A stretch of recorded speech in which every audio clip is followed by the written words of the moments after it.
पुढची महत्त्वाची बातमी आपण पाहूयात। ड्रग्ज विक्रेत्या महिलेच्या घरावर बुलडोझर चालवण्यात आला। नवी मुंबई पोलिसांनी आता बुलडोझरने ही कारवाई केली आहे। ड्रग्जमधून उभी केलेली संपत्ती उद्ध्वस्त करण्यात आली।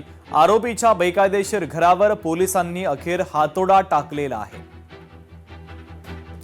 तर नवी मुंबई पोलिसांनी ड्रग्ज विक्री करणाऱ्या महिला आरोपी शांताबाई करंडकर हिच्या घरावर तोडक कारवाई सुरू केली आहे। संबंधित महिलेला पोलिसांनी मागील वर्षी नोव्हेंबर महिन्यात लाखो रुपयांच्या ड्रग्जसह अटक केली होती। तिच्यावर मकोका अंतर्गत गुन्हा दाखल करण्यात आला होता आणि त्यानंतर मात्र आता अनधिकृत जे बांधकाम होतं ते पाडण्यात आलेलं आहे। या संदर्भात नवी मुंबईचे सहाय्यक पोलीस आयुक्त राहुल धस यांच्यासोबत चर्चा केली आहे। लोकशाही मराठीच्या प्रतिनिधी आकांक्षा देशमुख यांनी पाहूयात।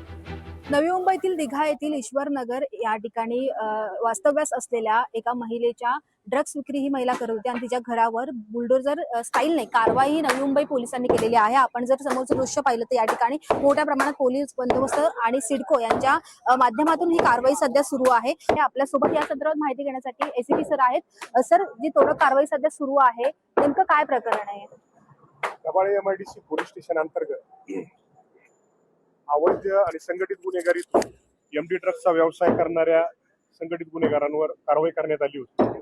सदर अनुषंगाने सीआर नंबर 277/2025 हा एनडीपीएस अंतर्गत दाखल करण्यात आला होता। यात सुमारे 75 लाख रुपयाचे एमडी ड्रग्ज जप्त करण्यात आले होते। सदर गुन्ह्याच्या तपासादरम्यान या गुन्ह्याला मोका कलमाची कलमवाढ करण्यात आली। त्याचा तपास आम्ही केलेला आहे।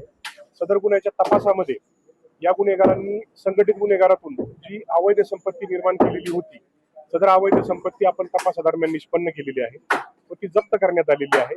त्या अवैध संपत्तीपैकी एका प्लॉटवर जी बेकायदेशीर इमारत बांधण्यात आली होती व त्यातून भाडे स्वरूपात उत्पन्न ते गुन्हेगार घेत होते। तर या संदर्भात सिडकोशी आपण नवी मुंबई पोलिसांतर्फे पत्रव्यवहार करण्यात आला व त्यानंतर सिडकोने संपूर्णतः हा कायदेशीर पडताळणी करून आज रोजी याची निष्कासन मोहीम हाती घेतलेली आहे। नवी मुंबई पोलिसांनी जी अवैध धंद्यांविरुद्ध व विशेषतः ड्रग्ज विरुद्ध जी मोहीम सुरू करण्यात आलेली आहे, त्या मोहिमेअंतर्गतच सदर गुन्ह्यात मोकाची कलमवाढ करण्यात आलेली होती व सदर याच्यामध्ये ही जी प्रॉपर्टी आज निष्कासित करण्यात येत आहे ती मला वाटतंय पहिल्याच अशी स्वरूपाची पहिलीच कामगिरी आहे।